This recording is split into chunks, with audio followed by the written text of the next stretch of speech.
Sorry,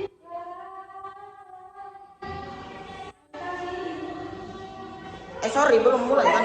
Sorry guys.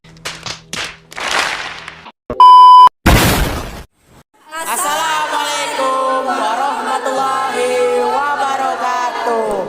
Halo teman-teman semuanya, kembali lagi di sini bersama kami di kelompok 6 mata kuliah pendidikan Pancasila. Pada video kali ini kita mau presentasi nih untuk memenuhi tugas UAS dari pendidikan Pancasila. Dan kelompok kami ini beranggotakan ada 5 orang, yaitu saya sendiri sebagai moderator. Perkenalkan, nama saya Satria Wirandi. Dan perkenalkan, nama saya Talia.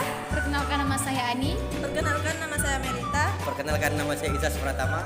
Oke guys, jadi untuk materi pertama ini akan dijelaskan oleh rekan saya, yaitu Ani. Kepada Ani kami persilahkan. Let's go. Halo teman-teman, perkenalkan nama saya Ani. Saya akan menjelaskan tentang urgensi dan esensi Pancasila sebagai sistem etika. Saya di sini akan menjelaskan dua pengertian, yaitu pengertian urgensi dan esensi sebagai sistem etika, dan yang kedua sistem etika. Baiklah, saya yang pertama akan menjelaskan tentang pengertian urgensi dan esensi Pancasila sebagai sistem etika.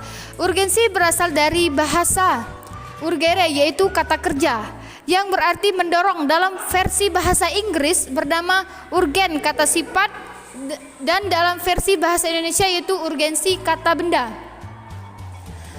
Yang selanjutnya, esensi berasal dari bahasa Latin yaitu essentia. Essentia yaitu yang artinya adalah istilah. Esensi memiliki makna demikian karena bagian dari kesepakatan yang berhubungan dengan adat, tradisi, dan yang lainnya. Yaitu pengertian yang kedua yaitu sistem etika. Sistem etika itu memiliki dua, yaitu etika umum dan khusus. Etika umum yaitu etika adalah ilmu tentang apa yang baik dan apa yang buruk, tentang hak dan kewajiban, moral, akhlak secara garis, dan tentang etika dikelompokkan menjadi dua, yaitu etika umum dan khusus. Etika umum yaitu mempertanyakan prinsip-prinsip berlaku bagi setiap tindakan manusia, dan yang kedua etika khusus. Etika khusus membahas prinsip-prinsip tersebut di atas dalam hubungannya dengan berbagai aspek kehidupan manusia, baik sebagai individu atau etika individual maupun makhluk atau etika sosial. Baiklah, materi selanjutnya akan dijelaskan oleh rekan saya yaitu Melita. Baiklah, saya Melita. Di sini saya akan melanjutkan materi yang telah dijelaskan oleh saudari Ani. Dan saya akan menjelaskan materi pengertian Pancasila sebagai sistem etika. Etika Pancasila cenderung mendekati pada pengertian etika kebijakan dalam sistem pemerintahan. Etika bersifat universal, berbeda dengan etiket yang berlaku pada tempat tertentu. Misal, adat bertamu orang Jawa berbeda dengan adat bertamu orang Batak. Etika mencakup norma moral yang bersumber dari hati nurani demi kenyamanan bersama. Etika memiliki arti watak, sikap, adat, atau cara berpikir. Secara etimologi, etika mengandung arti ilmu mengenai segala sesuatu yang biasa dilakukan. Secara politis, Pancasila sebagai sistem etika mengatur masalah perilaku politikus yang berhubungan dengan praktik institusi sosial, hukum, komunitas, struktur sosial, politik, dan ekonomi. Etika selalu terkait dengan masalah nilai, sehingga perbincangan tentang etika pada umumnya membicarakan tentang masalah nilai, baik atau buruk. Di sini Lacy menjelaskan bahwa sesuatu yang fundamental yang dicari orang sepanjang hidupnya. Kedua, suatu kualitas atau tindakan yang berharga, kebaikan, makna, atau pemenuhan karakter untuk kehidupan seseorang. Dan terakhir, suatu standar yang fundamental yang dipegang oleh seseorang ketika bertingkah laku bagi dirinya dan orang lain. Baiklah, materi selanjutnya akan dijelaskan oleh Talia. Oke, baiklah, saya akan melanjutkan materi yang dijelaskan oleh Melita tentang alasan diperlunya Pancasila sebagai sistem etika. Alasan diperlunya Pancasila sebagai sistem etika itu tidaklah muncul begitu saja.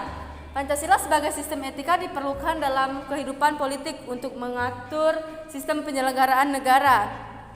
Ada beberapa alasan mengapa Pancasila itu diperlukan sebagai sistem etika dalam kehidupan bernegara. Contohnya, oke, baiklah, ada beberapa alasan diperlukan Pancasila sebagai sistem etika itu untuk kehidupan bernegara di Indonesia. Contohnya, dekadesi moral yang melanda kehidupan bermasyarakat, terutama generasi muda, sehingga kehidupan bernegara itu terus ada juga korupsi yang merajalela, dan ketiga adanya kurangnya rasa perlu berkontribusi dalam pembayaran pajak. Terus ada yang keempat, pelanggaran HAM dalam kehidupan bernegara.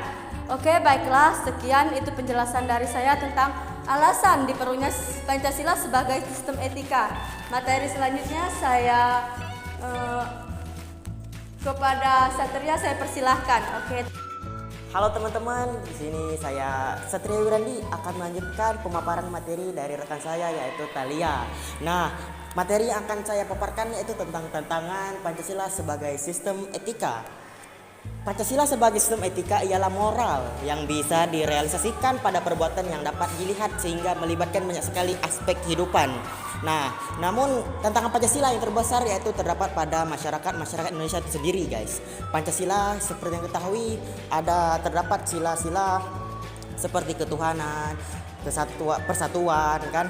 Namun masyarakat Indonesia tidak menerapkan itu pada kehidupannya. Banyak sekali masyarakat Indonesia yang melanggar, bahkan tidak jarang pejabat pun juga ikut melanggar seperti kecurangan, kejahatan, korupsi. Dan ini adalah tantangan terbesar Pancasila sebagai sistem etika. Namun bagaimana caranya kita sebagai generasi muda untuk bisa meminimalisir agar masalah ini tidak terjadi gitu. Bagaimana caranya kita sebagai generasi muda untuk bisa menerapkan sila-sila ini pada kehidupan sehari-hari kita ya. Mungkin cukup sekian teman-teman pemaparan materi saya tentang tantangan Pancasila sebagai sistem etika, dan selanjutnya materi dinamika Pancasila sebagai sistem etika akan dilanjutkan oleh rekan saya yaitu Izas Pratama. Kepada Izas kami persilahkan.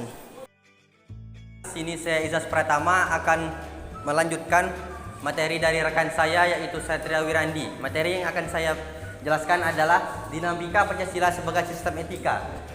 Dinamika Pancasila sebagai sistem etika akan mengalami beberapa ancaman. Yang pertama adalah berubahnya tatanan kehidupan sosial budaya masyarakat, lunturnya wibawa pemerintah, munculnya konsep ekonomi liberal dan kapitalisme, dan yang terakhir pemanfaatan perkembangan ilmu, pengetahuan dan teknologi dalam hal-hal negatif.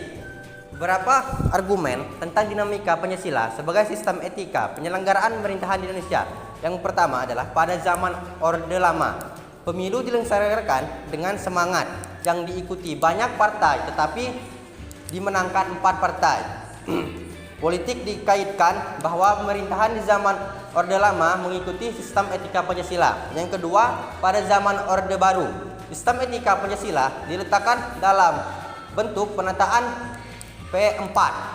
Pada zamannya Orde Baru pula muncul konsep manusia berperilaku dan berakhlak mulia dengan nilai-nilai Pancasila. Dan yang terakhir, sistem etika Pancasila pada era reformasi.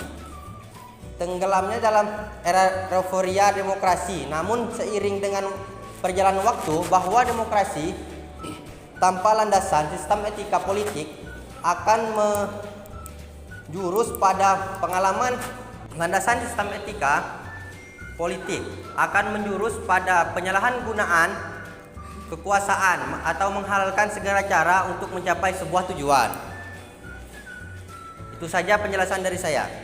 Oke baiklah, mungkin cukup sekian presentasi dari kelompok kami. Kami mohon maaf apabila selama presentasi ada salah kata, salah ucap yang mungkin menyinggung perasaan teman-teman semuanya. Bagi teman-teman yang lihat video ini jangan lupa like dan share ke teman-teman sebanyak mungkin. Kami akhiri, wassalamualaikum warahmatullahi